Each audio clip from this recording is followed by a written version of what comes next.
Good morning, everyone. This is Debbie Royce, Erie Canal Harbor's Corporate Secretary. I'd like to welcome everyone to this morning's meeting. And before we formally begin, I would ask that everyone please mute your phone unless you're speaking. We'll begin today by taking a roll call of the directors to ensure we have a quorum present on the line. If you'd be so kind as to say present when we call your name. Robert Joya. Present. Shatora Donovan. Present. Constance Leiden. Present. Mike Vogel. Present. County Executive Polenkars. I am here. Thank you. And I'm just going to, for attendance purposes, call on, was Julie Barnese able to join the call? Or Macau Matua? Or Mayor Byron Brown? The mayor won't be on the call today. Okay, thanks so much. Okay, Chairman Joya, we have a quorum present, and you can begin. Thank you, Debbie. Good morning, everybody. I now call to order the meeting of the directors of the Erie Canal Harbor Development Corporation for Monday, September 14th, 2020. Before we get started, I will ask that everyone please mute their phone until they're ready to speak. Also, for the record, I will ask that anyone wishing to speak, please be sure to state your name before you begin. I'd like to note for the record that due to public health concerns and as authorized by an executive order of the governor, this meeting will be conducted by teleconference. I will also note for the record that the public was given the opportunity to comment on the agenda items by submitting their written comments by 5 p.m. on Friday. I'd like to state for the record that no comments were received from the public concerning today's agenda. The directors have received the relevant written materials in advance of today's meeting and are free to ask questions at any time. Before we begin with the substantive portion of the meeting, I would like to ask the directors whether anyone has any potential of conflict of interest with respect to any of the agenda items. If so, I would ask that you please make an appropriate disclosure on the record at this time.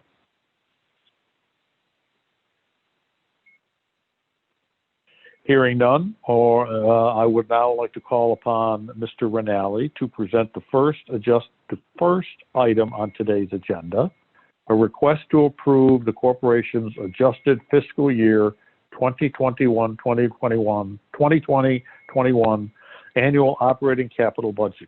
Steve, whenever you're ready. Thanks, Robert, and welcome back, everybody. It's been a few months since we've gotten together. This first item we're taking up actually was one that we covered on March 25th, the last time we did get together, and this is, and that was when we did approve the budget for this year. However, in light of a more challenging insurance market, as well as a completed audit of all of ESD's insurance allocations, not just for our corporation, but for all the subsidiaries, it has been determined that we need to increase our budget allocation for insurance premiums for this fiscal year. This increase would be approximately $59,243. That's broken down into the operating budget down below, so that the overall personnel services of a little over $1 million has not changed, but we are adjusting the non-personnel services and increasing the operating budget by $18,139.35, so that the overall operating budget this year will be $1,326,615 after this adjustment. On the capital side, again, the capital projects remain the same for this year. However, we do need to increase the insurance premium by $41,103.65. There's no further environmental review in connection with this request. It's a relatively simple change to the budget this year. And so based upon the foregoing materials, The directors are requested to ratify and approve the corporation's proposed fiscal year 2020-2021 amended operating budget in the amount of $1,326,615 and the amended capital budget in the amount of $57,550,967. Robert? Thank you, Steve. Are there any questions from any directors?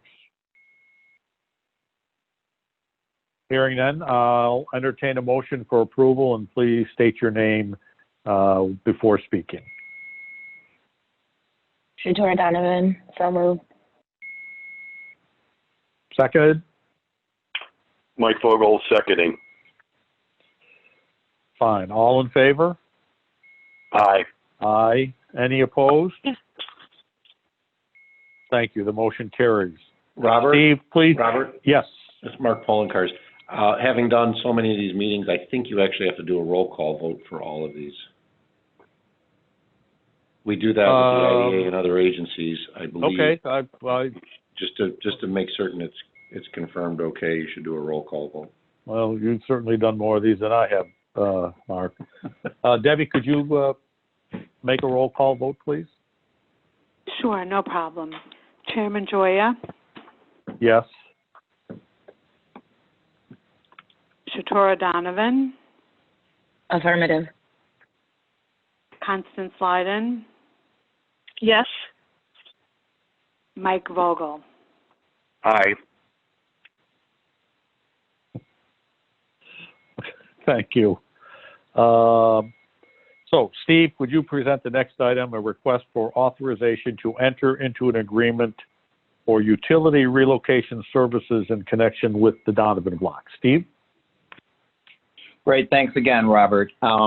This item is wrapping up finally, but a few years ago, actually, in 2017, the board approved relocating utilities from the southern portion, the remainder of the Donovan block, so that site would be ready for future development.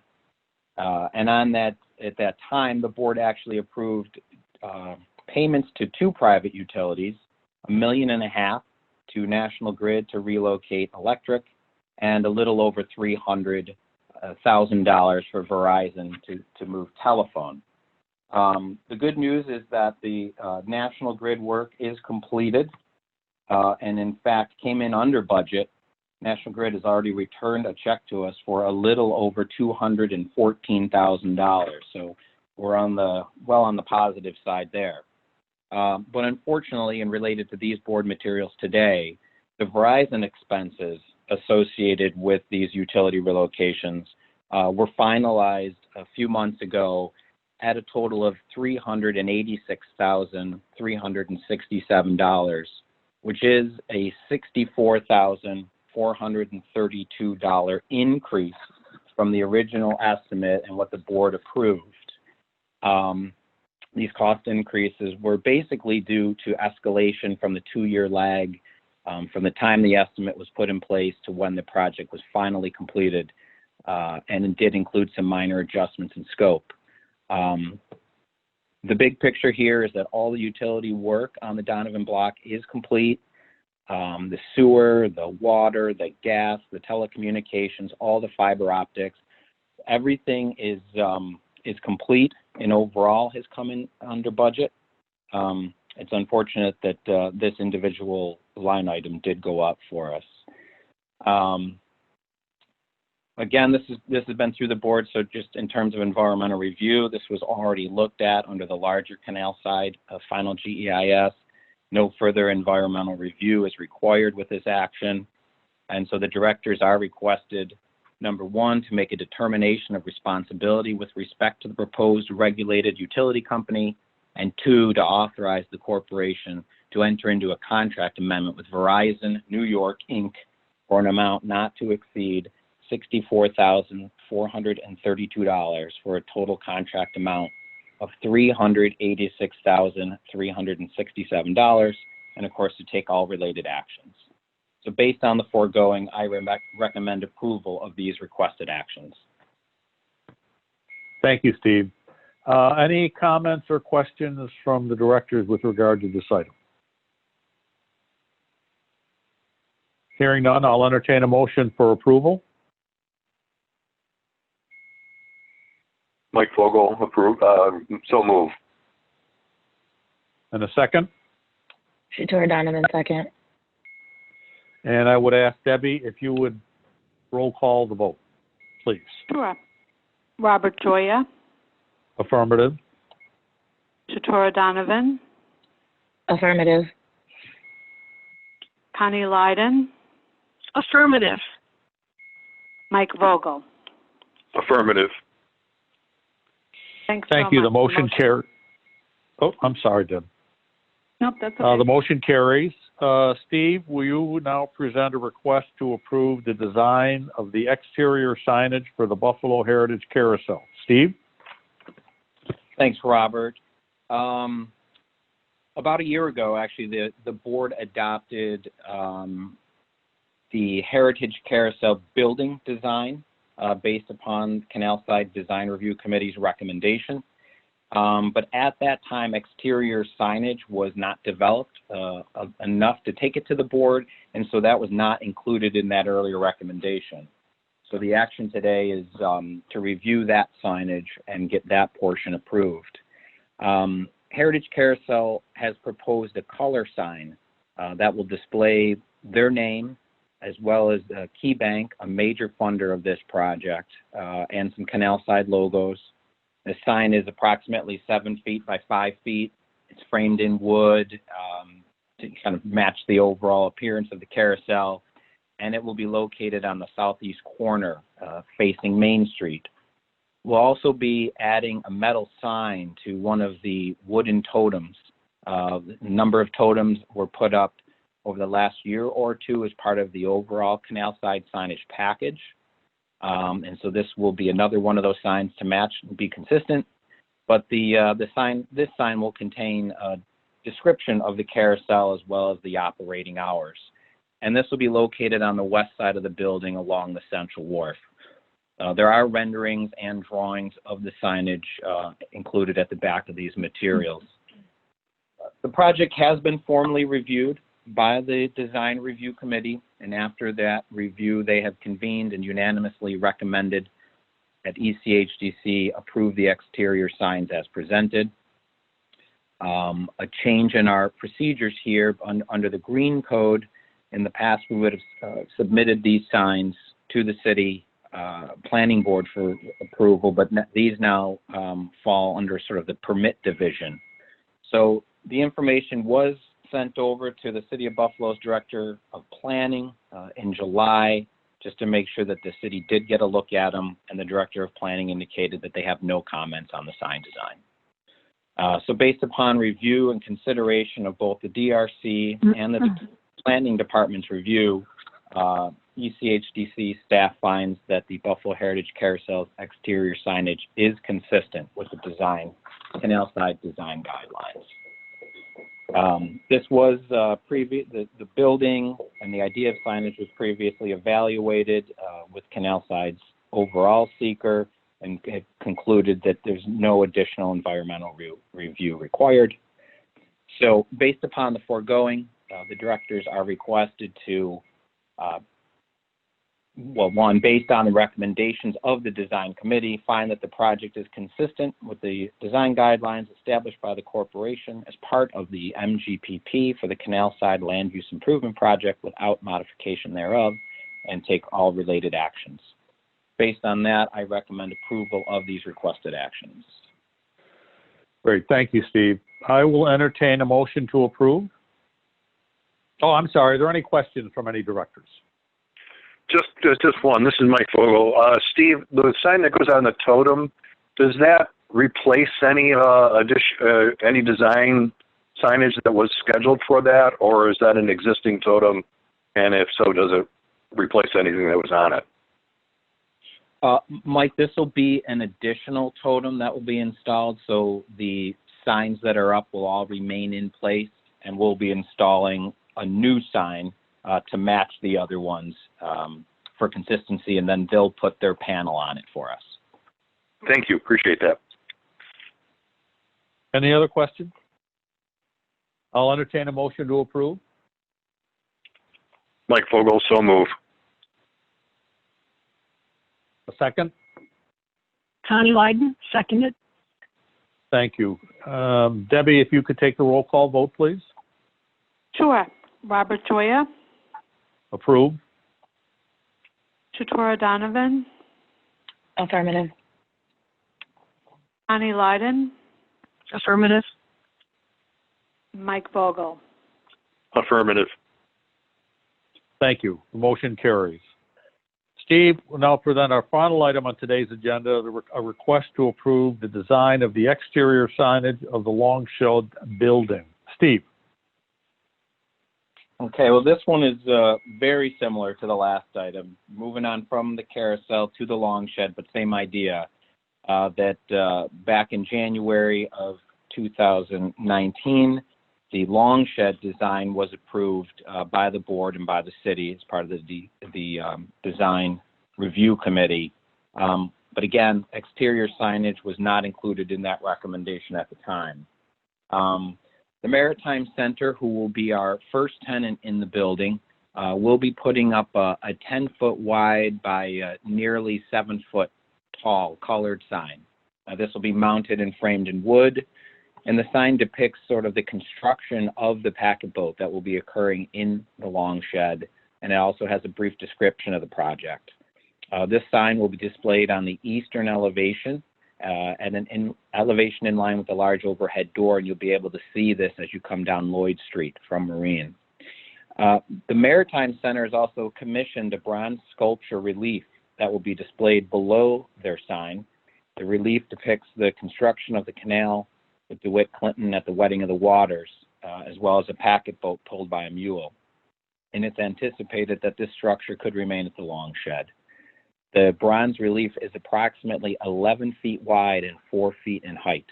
And again, renderings, drawings of this signage is attached at the back of these board materials.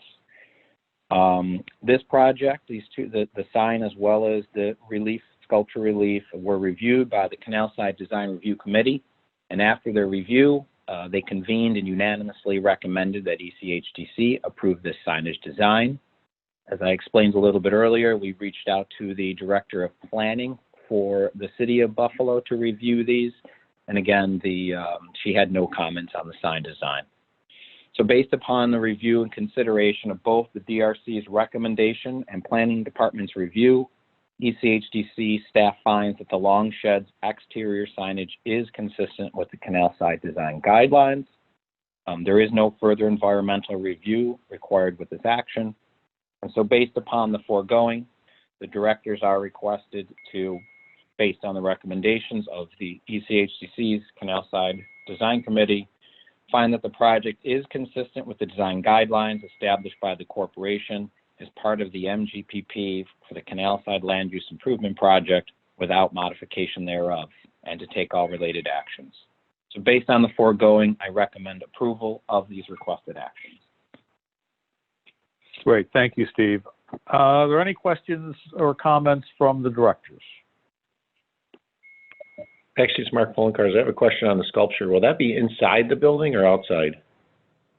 It'll actually be mounted outside, and again, below there'll be a wooden sign that goes up a little higher, and the relief will be mounted on the exterior right below that sign, almost at eye level. Thank you. Any other questions? Hearing none, I'll entertain a motion for approval. Mike Vogel, so move. A second? Shatura Donovan, second. And Debbie, if you would take the roll call, please. Sure. Robert Joya, Yes. Shatura Donovan, Affirmative. Connie Lyden, Affirmative. and Mike Vogel. Affirmative. Well, thank you. The motion carries, and there being no further business, I will entertain a motion to adjourn. So Mike moved. Vogel. Shatura Donovan. Mr. Chairman, it's Thank you. Mark Cars. I just had one question for Steve. I was just wondering what has been and how has been the attendance? And have we had any problems with attendees not wearing masks? Well, Mark, thanks for the question. It's been a little bit different at each site. The overall attendance at Canal side is down, and these are anecdotal information. It's not like we're taking counts, but Canal side attendance is down overall for the year, but I think that people have been very good to wear masks. The site has been set up so that there's social distancing. 6-foot markers are placed on the ground around Clinton's Dish. We've put out a third, I believe, of the Adirondack chairs, and people have been great to keep those either in place or in small groupings. So we've been really pleased with Canal side. On the outer harbor, I will say that it feels like it's a 2 or a 3 or even 4 times the increase in the number of people coming to the outer harbor, which is nice because I've heard for years from folks they don't know how to get there and they don't know where it is. And maybe it's the pandemic, but everybody figured it out this year. So we have a ton of people out there enjoying the bike park and Wilkeson Point and walking and biking and taking their dogs out there. There's people out there watching sunsets all the time. I would say, in all honesty, we've had to remind people more often than not at the outer harbor to put their masks on. But overall, things have been pretty positive. We haven't had any real incidents or issues, and so we've been pleased that people have found the outer harbor and are treating the waterfront respectfully throughout the year. Thank you. That confirms a lot of what I'd seen personally, as well as what we're witnessing in our home parks department, which are people have been dramatically increasing the use of what we considered more passive parks. So thank you. Any other comments or questions? If not, we are adjourned, and thank you everyone for participating in today's meeting. Thank you all. Thank you. Thank you. Thank you, everybody. You're welcome.